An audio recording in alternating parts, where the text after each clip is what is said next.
आपके बीच में रखे गए जो आज कई दलों से आज समाजवादी पार्टी में शामिल हो रहे हैं। उत्तर प्रदेश के कई कोनों से आज लोग आए हैं। मैं उन सभी नेताओं का, कार्यकर्ताओं का जो आज समाजवादी पार्टी में शामिल हो रहे हैं सदस्यता लिए, मैं उन सब का स्वागत करता हूं, बहुत बहुत बधाई देता हूं। और लगातार समाजवादी पार्टी में लोगों का स्वागत है। समाजवादी पार्टी की कोशिश रहेगी कि ज़्यादा से ज़्यादा लोगों को जोड़ा जाए, बिना भेदभाव के सभी लोगों को पार्टी में शामिल कर करके आने वाले समय में जो 2022 में चुनाव होने जा रहा है, उसमें जिस तरीके से भारतीय जनता पार्टी ने हर वर्ग के लोगों को दुखी किया है, आज खेती बर्बाद हो गई, किसान के सामने संकट पैदा कर दिया। कहने को तो भारतीय जनता पार्टी लगातार ये बात कह रही है कि जो कानून हैं उन कानूनों से किसानों को लाभ मिलेगा, लेकिन पूरे देश के किसान चाहते हैं कि सभी कानून वापस हों, क्योंकि उन कानूनों से उनका हित नहीं होता। जो भारतीय जनता पार्टी ने लगातार कहा कि हम किसानों को एमएसपी देंगे, लागत का दुगना मुनाफा दे देंगे, आय दोगुनी कर देंगे, अब जब करने का समय आया तो ऐसा कानून बना दिया है कि पूरा का पूरा खेती और किसान संकट में चला जाएगा। साथ ही साथ नौजवानों के साथ भी संकट है। नौकरी, रोजगार, काम है ही नहीं, और लगातार सरकार चल रही है उनकी। दिल्ली की सरकार उनकी है, उत्तर प्रदेश की सरकार उनकी है। आखिरकार अर्थव्यवस्था को कहां ले जा रहे हैं? किसान अगर हमारा बर्बाद हो जाएगा, नौजवान के हाथ में काम नहीं होगा, और जो सपने दिखा रहे हैं कि इन्वेस्टमेंट आ रहा है, आखिरकार इन्वेस्टमेंट अगर आ रहा है तो जा कहां रहा है? उत्तर प्रदेश में तो कोई इन्वेस्टमेंट दिखाई नहीं दे रहा। और जिस तरीके से महंगाई बढ़ रही है, आज डीजल पेट्रोल की कीमतें कहां पहुंच गई? 100 नंबर ऐसा बन गया है कि लोग देख रहे हैं कि आखिरकार महंगाई जा कहां रही है। और याद रखिए, जिस समय तेल की कीमत बढ़ती है, डीजल पेट्रोल की कीमत बढ़ती है, अपने आप महंगाई बढ़ जाती है। और सरकार ये मुनाफा लेकर के आखिरकार मुनाफे का पैसा ले कहां जा रहे हैं? ये जो मुनाफा हो रहा है डीजल पेट्रोल से, जो लगातार टैक्स बढ़े हुए हैं, कीमतें बढ़ी हुई हैं, जो सरकार के खजाने में पैसा जा रहा है। कहने को वो कहेंगे कि कंपनियां हैं, लेकिन आखिरकार खजाना तो सरकार के पास जमा हो रहा है। हमारे किसानों को मिल नहीं रहा। धान 900-1100 रुपए में खरीद गया, मक्का की कोई कीमत नहीं मिली, आलू अभी आ रहा है, उसकी कोई तैयारी नहीं है, यूरिया महंगी, खाद महंगी, जरूरत के सब सामान महंगा। तो आखिरकार सरकार इस मुनाफे को ले कहां जा रही है? और फिर अर्थव्यवस्था कहा कि हम $5 ट्रिलियन इकोनॉमी की करेंगे। आखिरकार कहां है वो? हर चीज बेची जा रही है। और याद रखना, जब बेची जाएगी चीजें तो जो संविधान हमें अधिकार देता है, उन संविधान के अधिकारों को भी सरकार छीन रही है। अगर हर चीज प्राइवेट हो जाएगी तो जो संविधान ने हमें अधिकार दिया है नौकरी का, वो आखिरकार नौकरी रोजगार कहां मिलेगा हमें? और फिर दिल्ली की सरकार कहती थी हम $5 ट्रिलियन इकोनॉमी की बना लेंगे। उन्हीं की नकल करते करते उत्तर प्रदेश की सरकार बोलने लगी हम $1 ट्रिलियन इकोनॉमी बनाएंगे। अब बजट पेश होने जा रहा है, उत्तर प्रदेश की जनता देखेगी कि आखिरकार ये जो सपना दिखाया था उत्तर प्रदेश को $1 ट्रिलियन इकोनॉमी का, उस सपने को बजट के माध्यम से कितना पूरा कर रहे हैं। और इतना अपमान किसी सरकार ने नहीं किया होगा जितना भारतीय जनता पार्टी की सरकार कर रही है। चाहे हमारे किसान भाई हों, गरीब हों, मजदूर हों, नौजवान हों, मुसलमान भाई हों, हर एक को सरकार अपमानित कर रही है। पॉलिटिकल लोग हैं, उनको अपमानित कर रही है। इसी आंदोलन में जो लोग निकल करके आए, 10,000 से ज्यादा कार्यकर्ता हैं उत्तर प्रदेश में समाजवादी, उनके ऊपर झूठे मुकदमे लगे, लीडर्स को अपमानित कर रहे हैं। कोई वर्ग नहीं बचा जो अपमानित इस सरकार में ना हो रहा हो। और कैसी ठोको नीति चल रही है। जो पुलिस कह दे रही है, एक बार पुलिस ने कह दिया, वही सरकार मान ले रही है, वही बीजेपी कह रही है। क्या हाथरस में क्या नहीं हुआ, बदायूं में एक मां के साथ क्या नहीं हुआ। आज 3 बहनें जो दो तो जिनकी जान चली गई, एक बचेगी नहीं बचेगी, बड़ा सवाल है। उन्नाव में लगातार घटनाएं हो रही हैं। आखिरकार दोषी कौन है इसका, जिम्मेदार कौन है। जब सरकार पुलिस को खुली छूट दे देगी तो यही होगा। बेहतर से बेहतर चीजें दी पुलिस को, सब इस सरकार ने बर्बाद कर दिया। बेहतर इंतजाम हुए थे वो बर्बाद कर दिए। इसलिए मैं सभी जो समाजवादी पार्टी में आज शामिल हो रहे हैं, मैं उनका स्वागत करता हूं, बधाई देता हूं। उनके आने से हम सबका मनोबल तो बढ़ ही रहा है, हमारी पार्टी के एक एक कार्यकर्ता का मनोबल बढ़ रहा है। इसलिए ऐसे लोगों का बहुत बहुत स्वागत करता हूं, क्योंकि नाम लेना संभव सबका नहीं है। बड़ी सूची है, बड़ी सूची है, ज्यादा लोग आए हैं। मैं सबका नाम नहीं ले पा रहा हूं, लेकिन सबका मैं स्वागत करता हूं।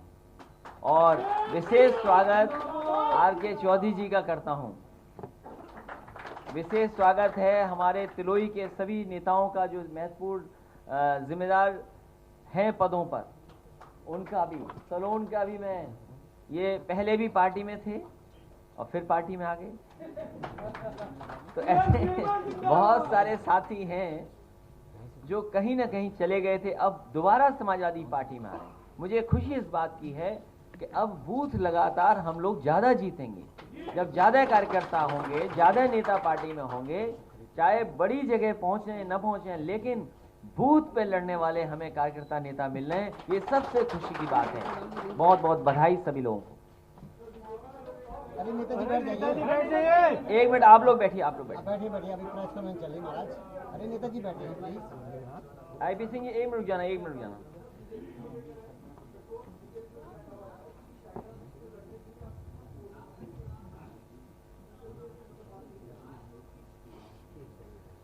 भारतीय जनता पार्टी के तर्क में अगर आप फंसेंगे तो आपका सत्यानाश हो जाएगा।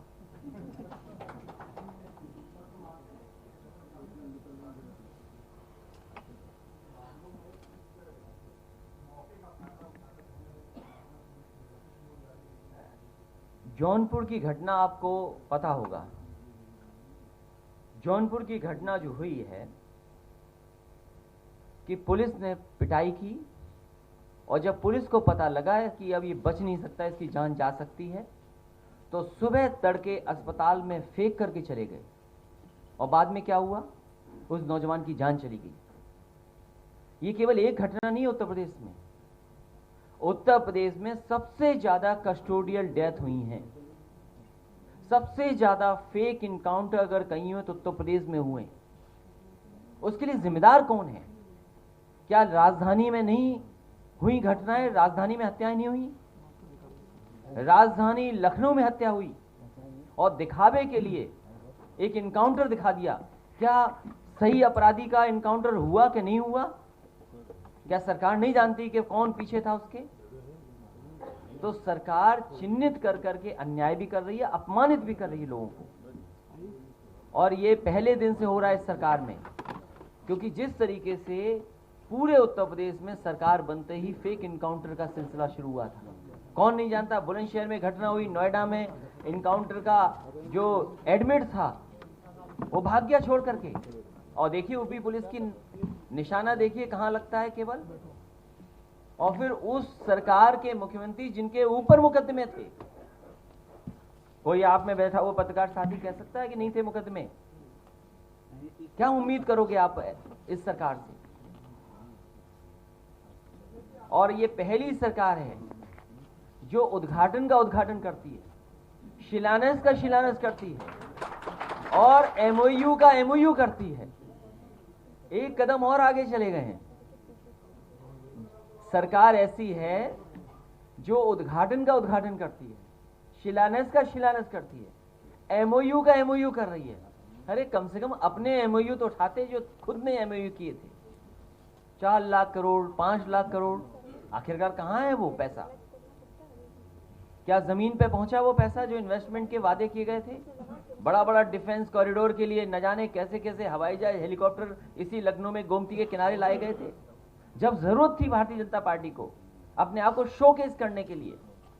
तो गोमती का नजारा क्या बनाया था? आपसे किसी से छिपा नहीं है। क्या नजारा बनाया था?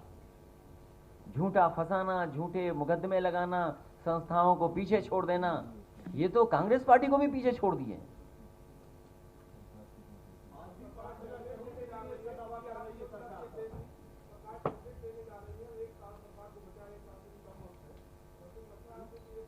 ये सरकार ऐसी है जो उद्घाटन का उद्घाटन, शिलान्यास का शिलान्यास, एमओयू का एमओयू, और फिर जब समय खत्म हो रहा हो, चुनाव के लिए 200 दिन बचे हों, उस समय कौन सा 5,000 करोड़ रुपया आएगा इन्वेस्टमेंट के लिए? आज जब हम और आप बैठे हैं तो अगर हम तारीख सही निकालें तो जनवरी के महीने में चुनाव घोषित हो जाएंगे। बरसात का महीना निकाल दो, चुनाव के 2-3 महीने निकाल दो, तो कितने दिन बचे? 2 महीने पंचायत में चले जाएंगे, तो क्या बचा है समय? तो ऐसे समय जो सरकार जा रही हो वो कितना इन्वेस्टमेंट ले पाएगी? और फिर माहौल कैसे है? कोई भी किसी को ठोक दे रहा है। इस माहौल में क्या कोई आएगा इन्वेस्टमेंट करने? जिस प्रदेश में बेटियां सुरक्षित नहीं हो, मां सुरक्षित नहीं हो, हाथरस जैसी घटना हो गई हो, रात में बेटी को जला दिया हो, उस प्रदेश में कोई आएगा? और फिर ये जो एमओयू हो रहे हैं ये केवल दिखावा है।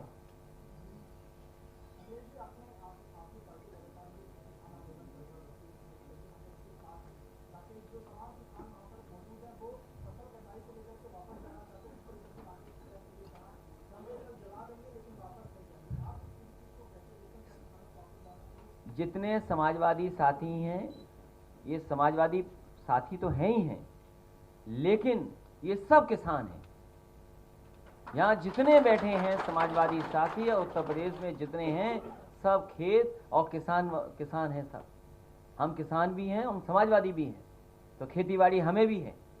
लेकिन जिस तरीके से आंदोलन समाजवादी पार्टी ने जनता के बीच में ले जाने का काम किया, लगातार समाजवादी पार्टी किसानों के सवाल पर इस सरकार को घेरती रहेगी। मुझे खुशी है इस बात की, उन्हें अपमान का सामना करना पड़ा। क्या आप सोच सकते हैं कि एक एमएलसी पर और इस तरह का व्यवहार हो? वो इसलिए कि केवल वो किसानों की बात रख रहा हो? क्या इस तरीके से अपमानित होगा कोई? और सदन के सामने जब सदन चल रहा हो तब ट्रैक्टर पे लेकर के गए, ट्रैक्टर से कितनी नाराजगी है। अरे किसान का प्रतीक है, किसान की का ट्रैक्टर है, क्या झगड़ा है ट्रैक्टर से आपको? अखिलेश जी,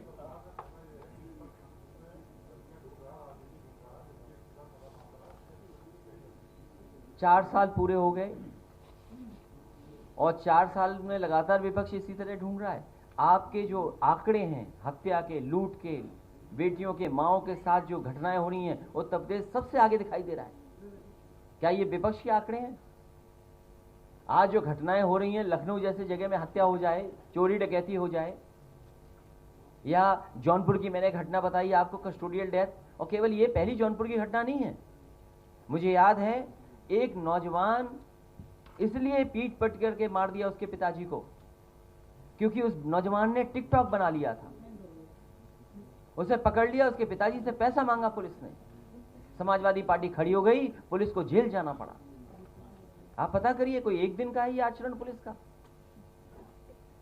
अखिलेश जी, भारतीय और आपके अपने सहयोगी साथी जेल में है। आप भी अगर थोड़ा सच दिखा दोगे ज्यादा तो हो सकता है कि आपको भी जेल का रास्ता दिखा दे। अखिलेश जी, भारतीय किसान यूनियन के नेताओं ने पश्चिमी उत्तर प्रदेश में भारतीय किसान यूनियन के नेताओं ने बीजेपी के नेताओं की एंट्री पर बैन लगा दिया है। ये कहा है कि जो उन्हें निमंत्रण देगा उसको 100 लोगों को खाना खिलाना होगा। ये तो भारतीय जनता पार्टी की परेशानी है, वो समझे अपनी परेशानी कैसे दूर करेंगे। क्या आप ये वो एमएसपी जो वादा किया था जनता से, किसान से, हम सब किसान हैं, जितने बैठे लोग किसान हैं, सब हमारे सबके पास खेती है। हम ये कहते हैं कि जो भारतीय जनता पार्टी ने वादा किया था किसानों की आय दोगुनी करने का, वो आय दोगुनी कब होगी? ये जो इंफ्रास्ट्रक्चर देने की बात कही गई थी कि मंडियों को इंफ्रास्ट्रक्चर में जोड़ेंगे, अच्छी मंडियां बनाएंगे, मैं उनसे जानना चाहता हूं, उत्तर प्रदेश में समाजवादी सरकार में जितनी भी मंडियां बनी थी, आखिरकार मंडियों का काम क्यों रोक दिया गया या मंडियां क्यों नहीं शुरू की गई हैं? आप बुंदेलखंड की जितनी भी मंडियां बनी थी वो सब बंद पड़ी हैं, वहां काम नहीं हो रहा। जितनी भी मंडियां एक्सप्रेसवे के किनारे बननी थी, मलियाबाद की आम की मंडी, उसका काम रोक दिया। आपके कानपुर नगर और कानपुर देहात और कन्नौज को लेकर के आसपास के क्षेत्र की जनता के लिए कन्नौज में आलू की मंडी बन रही थी, उसका काम क्यों रोक दिया? इटावा, मैनपुरी, फरुखाबाद या आसपास के जिलों के लिए मंडी बनी थी अनाज की, वो उसका काम क्यों रुक गया? ग्रेटर नोएडा में काम दिया था बहुत बड़ा, उसका काम क्यों रुक गया? आगे जाइए, लखनऊ से आगे जब एक्सप्रेसवे जा रहा था, सुल्तानपुर में मंडी बननी थी, गाजीपुर में मंडी बननी थी, आजमगढ़ में मंडी बननी थी, आखिरकार मंडियों का काम क्यों रुक गया? जो किसान बाजार बन रहे थे वो क्यों रुक गए? आपने किसान बाजार क्यों बेच दिया? दिल्ली की सरकार बड़ी चीज बेच रही है, उत्तर प्रदेश की सरकार छोटी चीजें बेच देती है।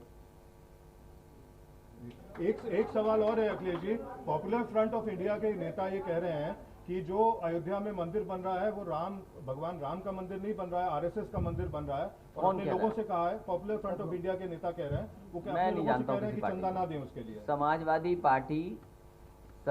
पार्टी किसानों की लड़ाई लगातार लड़ती आ रही है, लड़ती रहेगी। पहली बार प्रेस में आए हो? रिवाइंड करके देख लेना।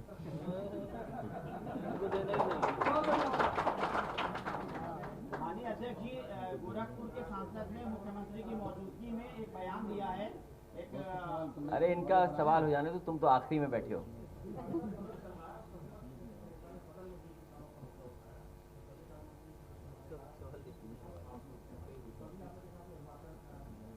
मैं आपसे केवल ये सवाल जानना चाहता हूं कि पूरे उत्तर प्रदेश का धान किस कीमत पे खरीदा गया, ये सरकार बता दे।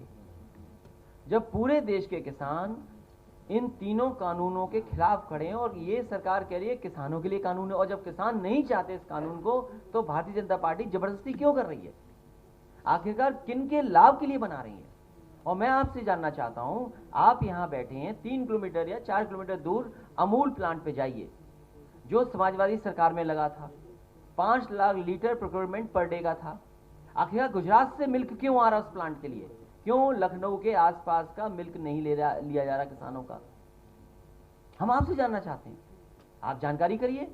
तो सरकार जानबूझ करके सवालों का जवाब नहीं देना चाहती है, क्योंकि सरकार उद्योगपतियों के साथ है, पूंजीपतियों के लोगों के साथ है, किसान की खेती बर्बाद करना चाहती है। और ये कानून इसलिए है कि किसान कॉन्ट्रैक्ट कर ले, कॉन्ट्रैक्ट फार्मिंग में चला जाए, नुकसान हो जाए, बाद में किसान मजबूरी में अपनी जमीन बेच दे, तो इनडायरेक्टली जमीनें कब्जा हो जाएंगी।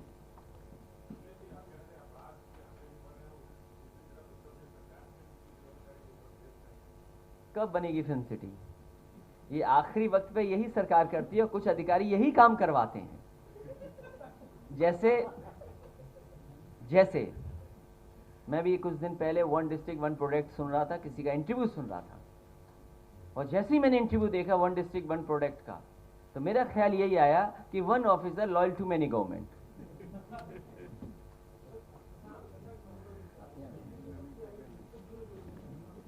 ये किसान का गन्ने का सवाल बहुत बड़ा है। सरकार ये कहती है लगातार कि हम 1 लाख से ज़्यादा 15,000 करोड़ या कभी 20,000 करोड़ रुपए हम पेमेंट कर चुके हैं, लेकिन सरकार ये बताए आखिरकार गन्ने का बकाया कितना है। आज भी उत्तर प्रदेश के किसानों का गन्ने का पैसा बकाया है, ये सरकार स्वीकार नहीं कर रही है, और उसमें भी आप लोग सहयोग करिए।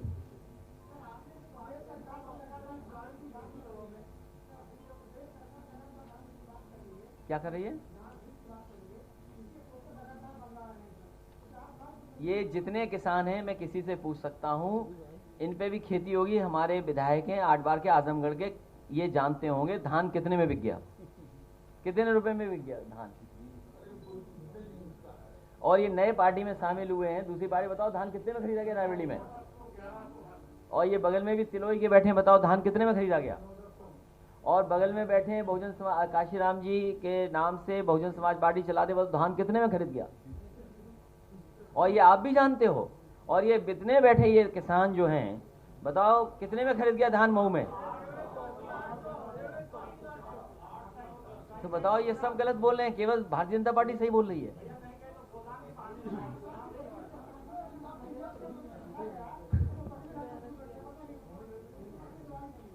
ये सरकार किसानों को बर्बाद करना चाहती है, इसीलिए डीजल पेट्रोल महंगा कर रहे हैं, खाद महंगी कर रहे हैं, यूरिया महंगी कर रहे हैं, और किसान को कोई कीमत नहीं दे रहे हैं।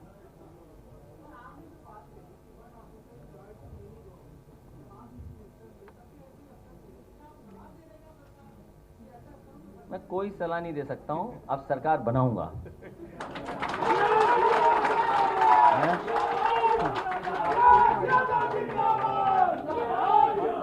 माननीय अध्यक्ष जी पूर्व चेयरमैन है जमाल अख्तर साहब रायबरेली से, वो एक मिनट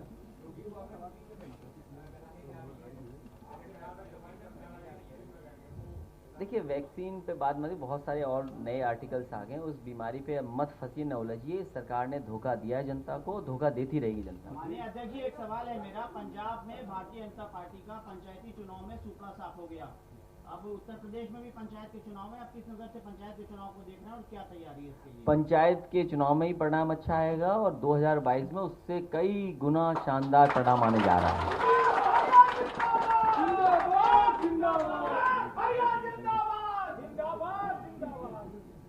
सॉल उड़ाकर जमाल अख्तर साहब स्वागत और अभिनंदन करेंगे। माननीय आइए। मुझे खुशी है इस बात की, अभी रुक जाइए। मुझे खुशी है इस बात की, जो हमारा प्रेस का काम देखते हैं पार्टी के, उन्होंने अभी जानकारी दी है कि 2 हमारे प्रेस के साथियों का जन्मदिन है। एक नईम अंसारी, मैं उनको बहुत बहुत मुबारकबाद देना चाहता हूं।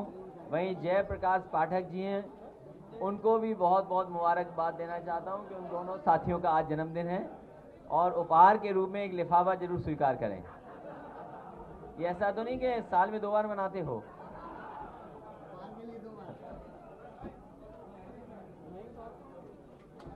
जिसका बिना पीसी के दिन पड़ेगा तो क्या होगा? लिखा देना।